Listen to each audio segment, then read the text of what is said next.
اللہ رب العزت فرماتا ہے کہ غربا، مساکین، یتاما یہ میرا کنبہ ہے، میرا خاندان ہے۔ قیامت والے دن اللہ رب العزت اپنے بندے کو سامنے کھڑے کر کے اپنے سوال کرے گا، میرے بندے میں بھوکا تھا تو نے کھانا نہیں کھلایا، میں پیاسا تھا تو نے پانی نہیں پلایا، تو نے مجھے لباس نہیں دیا۔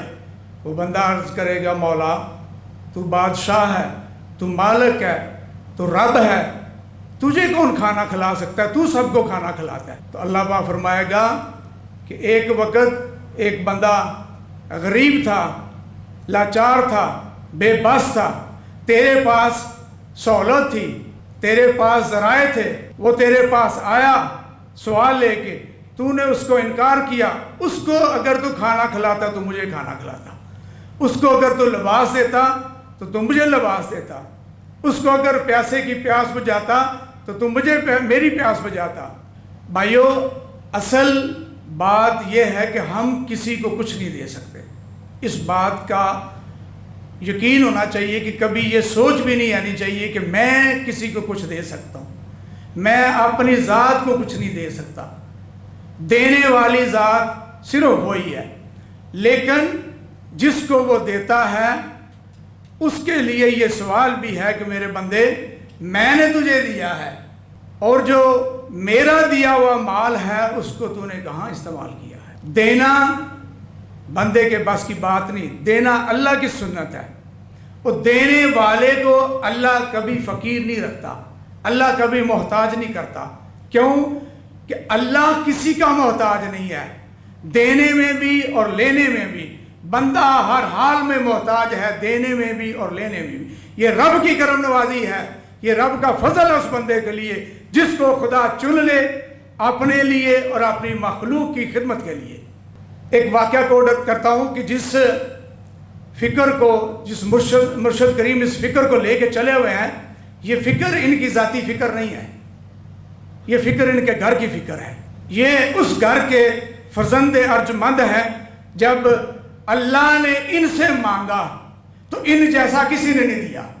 جان مانگی، اولاد مانگی، ہر چیز اللہ نے جب مانگی تو ہر چیز انہوں نے بے دریغ اللہ کے نام پر جو ہے وقف کر دی، قربان کر دی۔ یہ اسی گھر کی فکر ہے، یہ اسی در کی فکر ہے، یہ اسی گھر کے فرزند ہیں۔ کیوں نہ ان میں یہ فکر ہو، اور اللہ کا شکر ہے کہ انہوں نے ہمیں اس فکر کے لیے اکٹھا کیا۔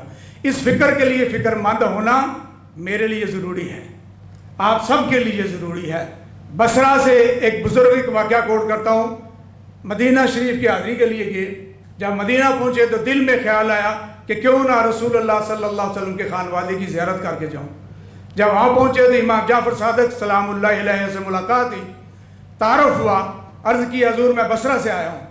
تو فرمایا ہے اہل بصرہ آپ کی گزر بسر کس طرح ہوتی ہے؟ وہ عرض کرتے ہیں یبنا رسول اللہ، اے رسول اللہ کے بیٹے، ہماری گزر بسر ایسے ہوتی ہے، ہمیں ملتا ہے شکر ادا کرتے ہیں، اگر نہیں ملتا تو صبر کرتے ہیں۔ تو آپ نے فرمایا ہمارے کتوں کی بھی یہی حالت ہے، جب ان کو دیتے ہیں وہ شکریہ ادا کرتے ہیں، نہیں دیتے تو صبر کرتے ہیں۔ وہ بھی وقت کے ولی تھے، انہوں نے وہی سوال آپ پر کیا کہ یبنا رسول اللہ صلی اللہ علیہ وسلم آپ کی گزر بسر کس طرح ہوتی ہے؟ آپ نے فرمایا اللہ دیتا ہے ہم تقسیم کر دیتے ہیں، بانٹ دیتے ہیں، نہیں دیتا شکر ادا کرتے ہیں۔ انہوں نے اگلا سوال کیا کہ اے رسول اللہ صلی اللہ علیہ وسلم کے بیٹے، آپ یہ بتائیں آپ کی ذات، آپ کے اہل و عیال، اس کا خیال نہیں آپ کرتے؟ آپ نے فرمایا دینا میرے رب کی سنت ہے، ہمیں دیتا ہے اور ساتھ اپنی سنت بھی دی ہوئی ہے۔ اگر ہم ہاتھ روکیں گے تو وہ بھی اپنا ہاتھ روک لے گا۔ اس لیے یہ فکر اور یہ درد ہمارے لیے ضروری ہے۔ بے شک ہم پوری دنیا کے روئے زمین کے یتیموں اور مسکینوں کو ہم کھانا نہیں کھلا سکتے، ہم ان کا درد دور نہیں کر سکتے۔ ہاں اتنا ضرور کر سکتے ہیں کہ میرے حصے کا کام میں کر سکتا ہوں وہ میں ضرور کروں گا۔ اور اس مشن کے ساتھ جو مرشد کامل نے شروع کیا ہے، یہ بہت مبارک مشن ہے۔ اپنی نجات کے لیے، اور اپنی اور اپنے نسلوں کی فکر کرنے کے لیے ہمارے لیے ضروری ہے کہ اس پیغام کو خود سمجھیں اور اس درد کو خود سمجھیں اور اس درد کو اپنا درد بنائیں اور ورد جاں بنائیں اور اس درد کو لے کر یہاں سے جائیں اور جہاں تک ہو سکتا ہے اس درد کے ساتھی بنے۔ یہ بہت رسول خدا صلی اللہ علیہ وسلم کا اپنی امت کے لیے یہی درد ہے کہ ان کی روحانی بھی اصلاح کی جائے، جو بہت ضروری ہے اس معاشرے میں، کیونکہ اس معاشرے کا بگاڑ آپ سے میرے سے چھپا ہوا نہیں ہے کہ یہ معاشرہ کس نہج پر پہنچ چکا ہے، کتنی ظلمات کے سمندر بہہ چکے ہیں۔ اس کی روحانی طور پر بھی تربیت کرنی اور اس کی اخلاقی طور پر بھی ان کی غریبوں، مسکینوں، یتیموں کی مدد کرنی، یہ ہم سب کا فریضہ ہونا چاہیے، جن کا یہ دعویٰ ہے کہ وہ لا الہ الا اللہ محمد رسول اللہ صلی اللہ علیہ وسلم اس کلمے کی چادر کے نیچے ہیں۔ ہماری فکر رسول اللہ صلی اللہ علیہ وسلم کی فکر ہونا چاہیے، کیونکہ ہم امت محمد صلی اللہ علیہ وسلم کو یہی فکر عطا کی گئی ہے۔